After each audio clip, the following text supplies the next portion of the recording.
It's Mike with InsideLineRC.com here, and I'm here with Ron Schuur, Hobbywing North America and Sure Speed. Ron, this is your not your first trip down here to the RC Chili Bowl, but your first time actually racing the RC Chili Bowl. Tell us a little bit about how everything's going here for 2017. It's my third visit here, first time racing. It's a blast. I've been having so much fun with this wingless sprint car. I have to thank Custom Works right off the bat here, because they're helping me with the car and get it set up. I would not have a clue what to do. But this has been a big smile on the face, is all I can say. Big smile. That's fantastic. I don't think you're the only one smiling this weekend. It seems everybody's having a pretty dang good time.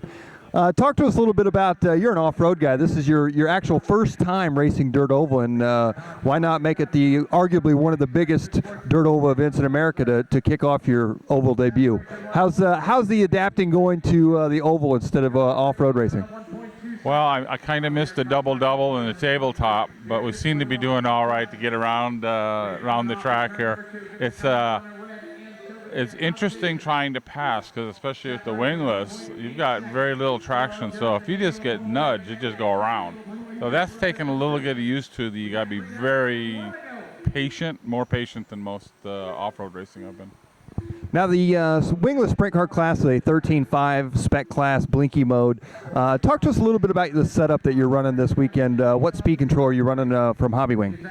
For this class, we're running the 13.5 like you mentioned, and I'm running the Hobbywing XR10 stock spec. I want to be clear about the stock spec. There's a lot of confusion because we have a just stock, but we're running the stock spec, which is the full capability of the Big Brother XR10 Pro. And we've adjusted it, and it's been quite different than what we adjust typically for either on-road or off-road. And if you'd like, I can give you that setup, and you can post that for people just to see what we're doing. Yeah, that would be great. Talk to us a little bit about the motor and what kind of settings you run on a motor for a big track like this.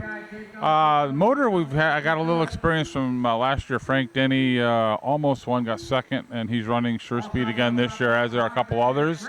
I'm running the standard motor. The others are running short stacks. On the short stack, we're running about 47 degrees timing. FDR, I'm sorry, I can't remember right off the top of my head, but it's a 2.4 transmission, and they're running 2778, I believe it is. So you can figure it out. I just don't know it right off the top of my head. And then I'm running the regular, like I mentioned, and I'm running 2772, so it's a little 2 teeth stronger, and I'm running 42 degrees of timing on the regular motor. Now you're talking about setting up the speed control and all that, and Hobbywing with their new Wi-Fi setting programmer. Talk to us a little bit about that. This Wi-Fi device makes it real convenient. I put it in the car for practice, and so I could just pull over and make adjustments.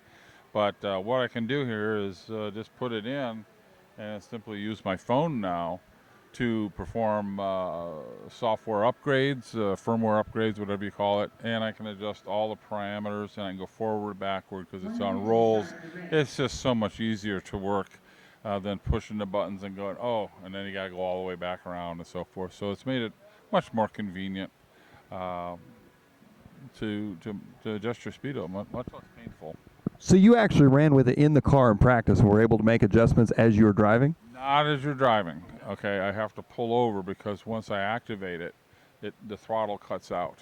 So you've got to be out of the line. I pulled to the center of the oval and just pulled over and adjusted the drag brake and some other stuff. I was using coast, and so I was making fine adjustments. Disable it, the throttle becomes active, take off again. Wow, that's incredible. That's incredible.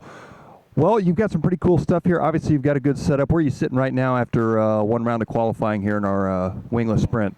I've seen the heat race. I had a magnet attached to a different car, so I got tangled up, and I don't know if I ended up third or fourth. Both of us are not happy with each other, but I mean, it was just one of those racing things. I mean, we couldn't.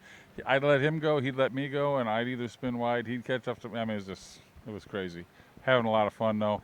Seating, I was 12th for my first time. I'm thrilled, but again, Frank Daney and Max Fleur have been a godsend as far as setup information. Without them, I wouldn't be going that fast. Well, that's fantastic. We're certainly glad to see you here. Always a pleasure talking to you, and we wish you the best of luck for the rest of the weekend. Well, thank you, and Hobbywing's happy to be another gold sponsor. We love this event, and in fact, we're going to some more. If I can plug them, I'll be the next race in the oval world. I'll be at the February Freeze up at Bumps and Jumps in Pennsylvania, middle of February. Excellent, excellent. Well, once again, look for that Hobbywing setup on InsideLineRC.com, and we'll be back soon with some more interviews.